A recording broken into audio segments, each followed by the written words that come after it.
Quand quelqu'un vient, il te raconte et il te dit, voilà, n'aie pas peur, c'est dur maintenant, mais on a tous passé ça. Voilà, il y a des avocats, il y a des ingénieurs, il y a des docteurs, il y a des psychologues, il y a tout. Tu dis, en fait, ma vie, elle s'est pas bloquée, elle s'est pas arrêtée. Et tout de suite, parole à David Bergès qui vient nous parler d'une association très chère à mon cœur qui s'appelle Achim Lachaim. C'est magnifique, Brothers for Life, pour des soldats qui ont été blessés lors d'opérations militaires. David Bergès, bonjour. Bonjour. Alors vous venez nous parler de cette association parce que vous la connaissez bien. Malheureusement, vous aussi, vous avez été blessé pendant l'opération Tsuketan. Exactement, j'étais blessé pendant l'opération Tsukitan. J'ai perdu des amis, je me blessé très grave. Et Qu'est-ce qui s'est passé? il y a une roquette qui est tombée en fait sur nous. On était en pleine opération. On devait rentrer dans une maison d'un chef là-bas à Gaza. Il y a une roquette qui est tombée sur nous. Il y a eu combien de morts? Moi, je m'ai blessé très grave dans la tête. On m'a pris avec un hélicoptère, on m'a pris à l'hôpital de Soroka, à Beersheva. Et au début, à l'hôpital, il y avait tout le pays. Tout le monde est venu nous voir et qu'est-ce qui s'est passé, raconter des cadeaux et tout.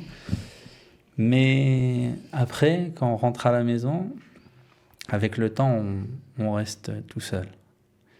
Et on doit tout recommencer. Tout recommencer, passer sur tout seul et tout seul. Dans votre cas, c'était très compliqué parce que vous avez perdu des fonctions cognitives. Aussi, j'ai perdu des fonctions cognitives et aussi j'avais la post-trauma des amis voilà, qui sont morts et qu'il faut aussi tout comprendre. Aussi, ça veut dire partir à l'hôpital tous les jours pour reapprendre comment on écrit bien et comment on parle sans se bloquer, sans tout recommencer à zéro. Voilà. Comme un enfant, tout commencer et tout seul et se sentir aussi très seul. Même si on a de la famille, même si on a des amis, on se sent seul dans sa galère en fait, c'est ça. Exactement, parce qu'on sent que personne ne peut nous comprendre. C'est quelque chose qu'on passe et personne ne comprend. Ça veut dire les gens ils disent « Ah, Baruch Hashem, t'es sorti, voilà, tout se bien, ah, voilà, l'hôpital, tu avances, tu te sens mieux, tu te sens bien. » Et toi, tu dis « Ouais, Baruch Hashem, ça va bien. » Mais en fait, il y a quelque chose qui n'est pas du tout, qui est bien dedans. Et ici, on m'a parlé sur cette association Achim Lachaim et Brothers for Life. Voilà. Et quand j'arrive là-bas, en gros, je me rappelle, il y avait un gars qui s'appelle Maor. Il vient, il me dit bonjour et tout. Il me prend dans ses bras et il me dit bienvenue à la maison de mon frère. Il me raconte son histoire et tu dis ok, je suis pas seul. Il y a quelqu'un qui me comprend. Ouais, et avec le temps. C'est très émouvant. Il faut savoir qu'il y a beaucoup de soldats blessés qui ont le droit de bénéficier des services de cet endroit, en fait, Exactement. De cette association. Combien vous êtes dans le... Maintenant, on est 1200 soldats. Tout le monde était blessé dans des opérations, en fait, à l'armée. Que dans des opérations, c'est tous des combattants qui se sont blessés. Et, voilà, et chacun avait besoin de quelqu'un qui vient, qui le prend dans ses bras et qui lui dit « Bienvenue à la maison ». Comment vous vous êtes senti ce jour-là ? Ça donne beaucoup de force. Ça veut dire quand quelqu'un vient, il te raconte et il te dit « Voilà, n'aie pas peur, c'est dur maintenant ». Mais on a tous passé ça. Voilà, il y a des avocats, il y a des ingénieurs, il y a des docteurs, il y a des psychologues, il y a tout.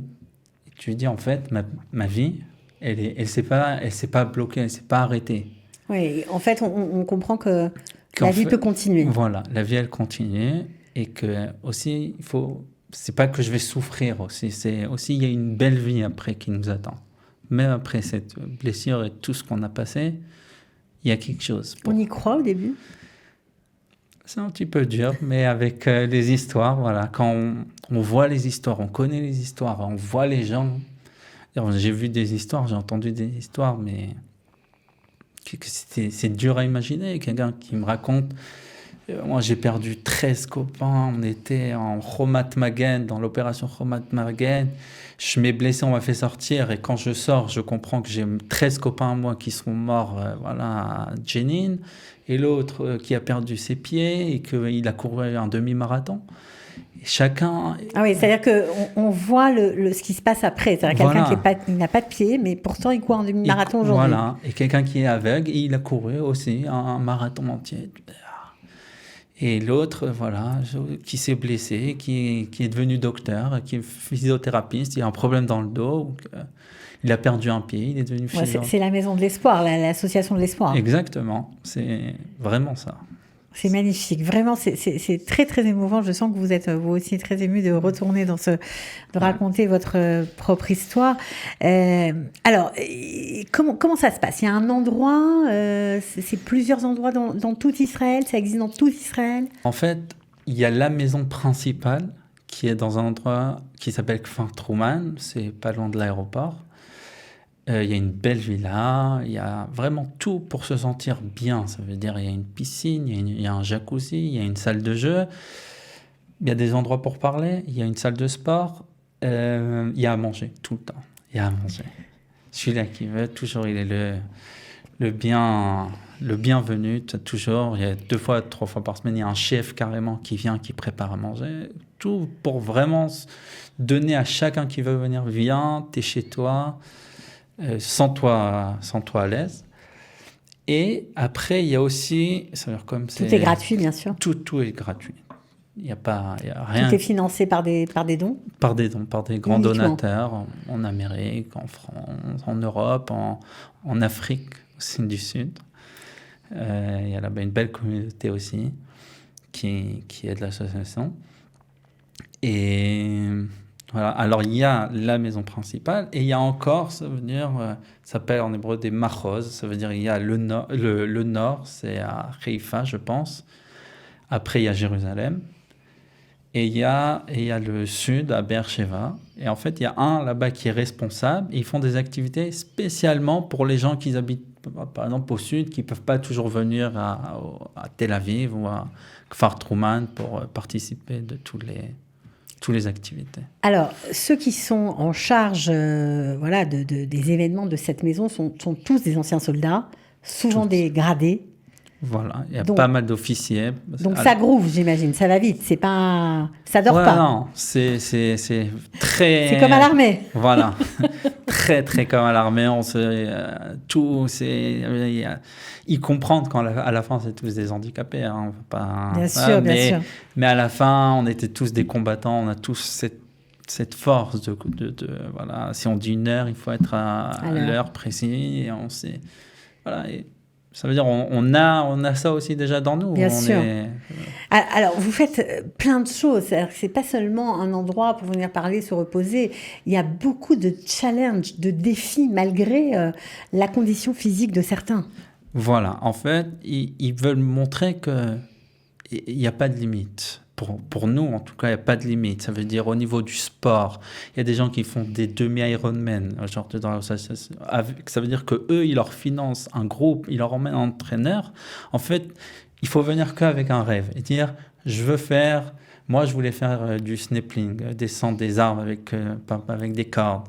Et on était un groupe et ils nous ont dit, pas de problème, on vous finance. Et on a fait vraiment tout un truc de snapping que et il y avait des gens inimaginable pour vous. Voilà, il y avait des gens qui avaient un problème dans la main, il faut les 2 mains, mais ils lui ont trouvé un système qu'ils pourraient faire avec nous et descendre. Et les autres qui veulent courir, il y a un groupe avec des vrais entraîneurs qui vont prendre des gens qui savent peut-être courir maintenant 500 mètres, à courir 10 km, à demi-marathon. On va jusqu'au bout du rêve. Voilà, parce qu'à la fin, on comprend, laisse tomber, qu'est-ce qui s'est passé.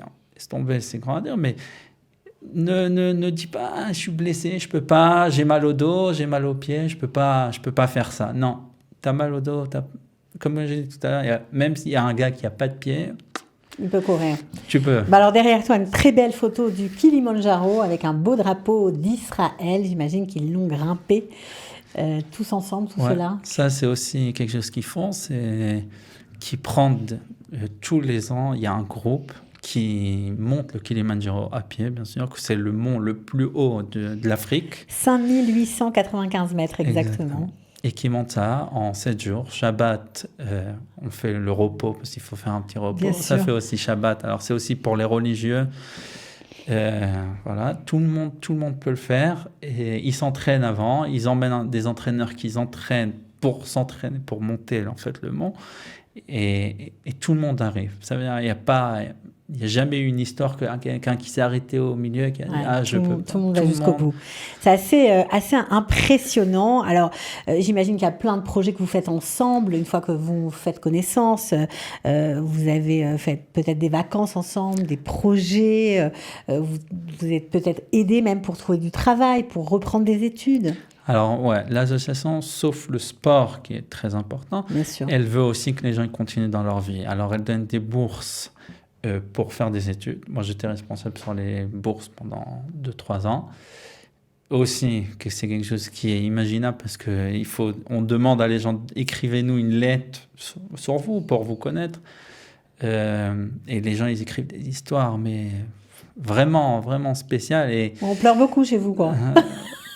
Je sais pas si on pleure, on est vraiment, ouais, mais on est aussi très aspiré parce que vraiment c'est voir quelqu'un qui s'est blessé vraiment et aujourd'hui il dit je veux finir mon doctorat, je veux une bourse pour ça, ou un gars qui a dit j'ai décidé d'être docteur et je veux voilà. Et alors là c'est encore des gens qui peuvent fonctionner maintenant, et j'imagine qu'il y a des blessés aussi très très graves qui ne peuvent rien faire, qui sont alités ou qui sont vraiment très très handicapés.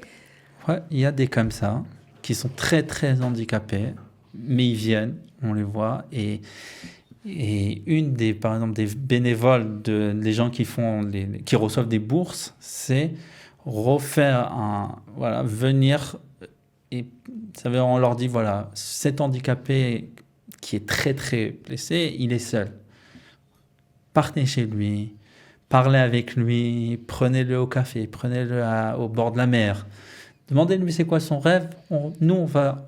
Ça veut dire que l'étudiant en question a une bourse à condition qu'elle s'occupe de ce blessé-là, par exemple. Voilà, il faut faire un bénévole de 50 heures par année, mais tout le monde donne plus que ça. Bien sûr. On ne peut pas donner 50 heures et dire, et quand après qu'on est devenu, je veux dire, quand on a connu, on retourne dans l'association, on parle avec des gens qui sont très très blessés, ça veut dire des gens qui n'arrivent pas à bouger.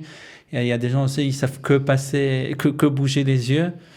Et je connais des gens même ils ont fini déjà leurs études il y a longtemps. Ils continuent à partir avec lui. Il l'emmène tous les vendredis ou à la plage ou voir un film. Ils sont là, quoi. C'est une espèce de solidarité incroyable. Exactement, parce que la solidarité, c'est aussi...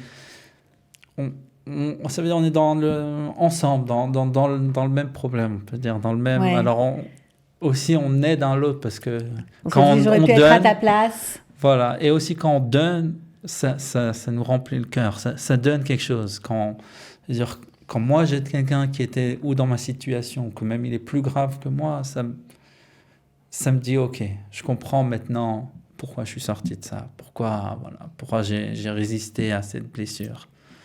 Ça donne beaucoup aussi, plus à nous que même à lui, j'aurais dit.